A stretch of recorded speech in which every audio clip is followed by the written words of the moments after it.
यो चाहिँ गाउँमा हाम्री आमाहरू बसेर मजाले पुराना गफहरू गर्ने, हावा खाने। चिन्ते आमा सन्चै राम्रै हुनुहुन्छ क्या? ढौदिन त मैले अन्य ढौदिएँ। अब बसेर कुरा हार्ने। अब आज आबैले बत्ती काट्नु हुन्छ? ए सुत्का परे बेला बत्ती काट्न हुन्न? यो कति दिनसम्म हुन्न भन्ने हुन्छ? 10 दिनसम्म। ए हो र? कति दिने भन्ने हुन्छ कि हुन्छ त्यही अनुसारले हुन्छ? ए कसले? ध्रुव दाइले छोरी पाएर। ल ध्रुव दाइलाई यही भिडियो मार्फत बधाई छ। ए अनि माइलीले के भन्नुहुन्छ?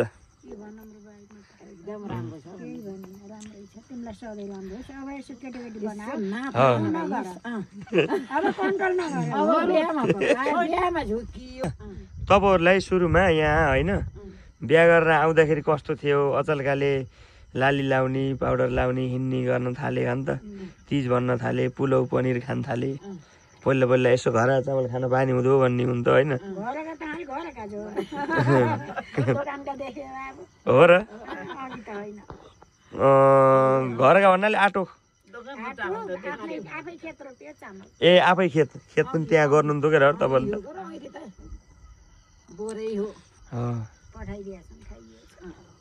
कसले पठाइदियो? ए त्यहाँ त राखिएछ। हो कति वर्ष बिहा भएको बलकोटे आमाको? ए तपाईँलाई त बलकोट माइज भएर बलकोटे आऊ भन्ने होइन र?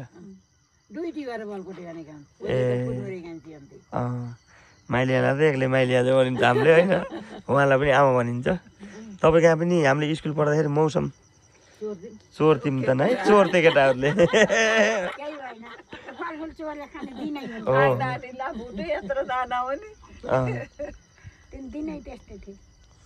त्यही त यसो पुराना दिन तपाईँहरूले बताउनु त, अनुभव गर्नु त यसो। मान्छेले बल आउँथ्यो, काममा हिँड्थ्यो, बोल्न सकिन्थ्यो, नाच्न सकिन्थ्यो। हजुर नाच्छु नाच्छु भन्ने त्यही रेडियो टेप अलिअलि हुन्थ्यो होला क्या अन्त? ए हो र? मादल बत्ती ए हो र? तपाईँहरूको पाला त गीत पनि हुन्थ्यो होला नि? कस्ता हुन्थ्यो यसो गाउनु मिल्दैन? गीत हुन्थ्यो, सिरफुल लाइन्थ्यो, कल्ली लाइन्थ्यो, हातमा साडीका बाला रैया लाइन्थ्यो, औठी लाइन्थ्यो, ए खुट्टा यत्रा नेल नै कल्ली लाइन्थ्यो। गर्दाखेरि यत्रा 13 सालमा बिहा भयो थियो। 4 सालमा यत्रा 30 को धोती, 30 को धोती, बुढो चोलो, यहाँ बाला र यहाँ हात यत्रै छन्। बाला र यहाँ कपालमा फुल, घाँटिया, नौगेडी, कहिले बुट्टा सिटाका, कहिले पाटे, त्यस्ता हुन्थे। ए नौगेडी भन्ने हुन्थ्यो अन्त? नौगेडी हुन्थे, कण्ठ हुन्थ्यो। ए हो कण्ठसुरी भन्ने, नौगेडी भन्ने। हार भन्ने, चाँदीका हार हुन्थे, चाँदीका औठी हुन्थे। कति चाँदीले अचलका सुन के देखे हाम्रो? अघि त एउटीले लाउने, अहिले 10 वटीलाई पुग्छ। अहिले त 10 वटीलाई पुग्छ। धुनधान लाइन भन्ने पनि छैन। कानाभरि सिलुन्द्रा लाइयो, ढुङ्ग्री लाइयो। मडवर त हामी 2 दिन रहेछौँ लागेका, चोला लाउने र मडवर लाउने आफूले दिदी र म। ए मडरी महँगो हुन्थ्यो? मडरी ए टप भन्छन्, लुर्गा भन्छन्, भुर्गा भन्छन्। कानाभरि सिलुन्द्रा लाइयो, ढुङ्ग्री लाइयो, अनेक भन्छन्। पानी कहाँबाट बोक्नु पर्थ्यो आमा? पानी त अब हाम्रोमा त तलैबाट पर्थ्यो र यहाँ चाहिँ तल धारो। त्यहाँ होइन त? त्यहाँबाट काभ्रेको बस्ती, सिरीको पानी, कालपात्लाको बाँस, कुटमेरको घाँस, कति भयो होला? त्यही त कालपात्लाको बाँस। त्यतिखेर त बिहानै उठ्नु पर्थ्यो नि तपाईँलाई? घडी हुन्थेन के गर्नु? उठेर ग्यार्ने, उज्यालो हुँदा छके पानी ल्याउने हो। 3 बज्यो भन्ने कसरी थाहा हुन्थ्यो नि आमा त्यतिखेर?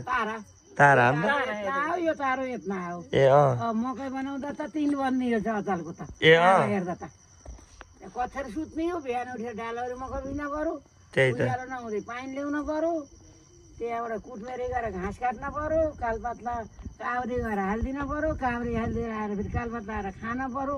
ए मेरो लाँदैन फेरि कपाल कुर्ने न भन्छन् त्यही त न कपाल कुर्न टाइममा न लु ओहो यति राम्रा दिन थिएनन् त्यतिखेर खाना जे पनि मिठो हुने ए पाछी बाह्रमा न चामल ल्यायो पौडका हालेर काँचै अन्त गम त अहिले पकाउँदा त्यति त यस्ता मोबाइलका जमाना नि थिएनन् मान्छेले मोबाइल पनि हेर्दैनन् मोबाइल त हाम्रा सास ससुरा बित्दा पनि थिएनन् हो अन्त मोबाइल पनि थिएनन् के गरेर खबर पठाइन्थ्यो नि आमा त्यतिखेर नानी बोलाउन ए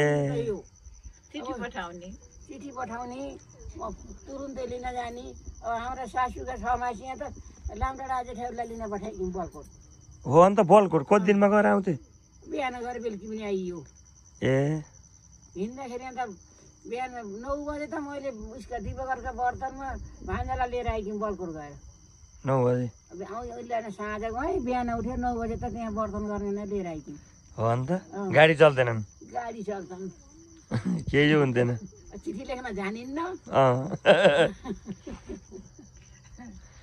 त्यही त लिप्न कति पर्छ लिप्न कति पर्छ लिप्न त जस्तो छन् बुकुरा सबै लिप्न पर्यो हो अन्त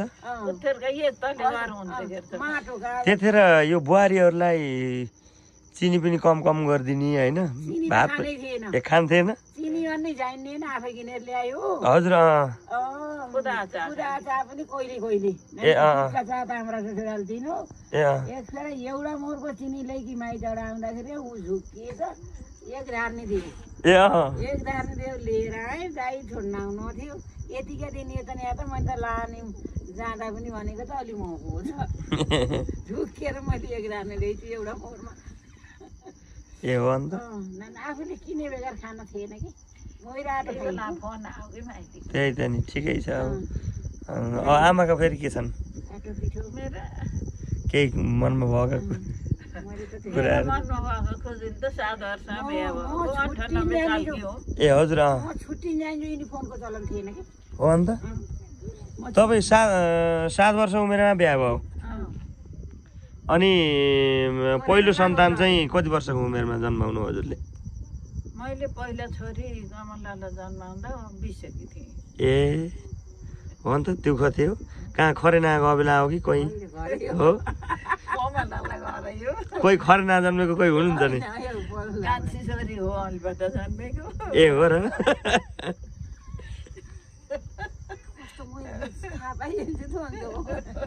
गाउँमा धेरै हुनुहुन्छ कि त्यस्ता अरूलाई कोही पात्लो जाँदा कोही घर घाँस काट्न जाँदा आतिले घर आउँदा बाटैमा त्यही त स्वयंसेविकाहरू भन्ने नाली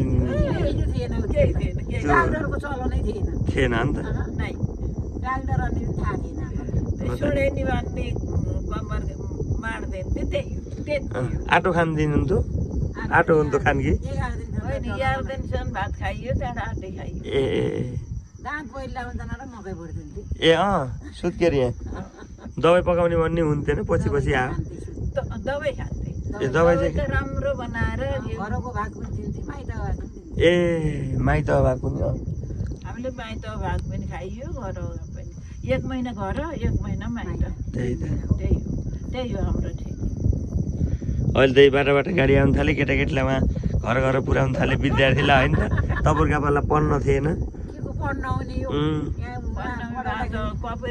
पढाउनु शिक्षा पढ्नु न यहाँ स्कुलमा पढाउँदा ए हो र ए है सर्रै गाडी आयो माइलेमा मलाई फोनले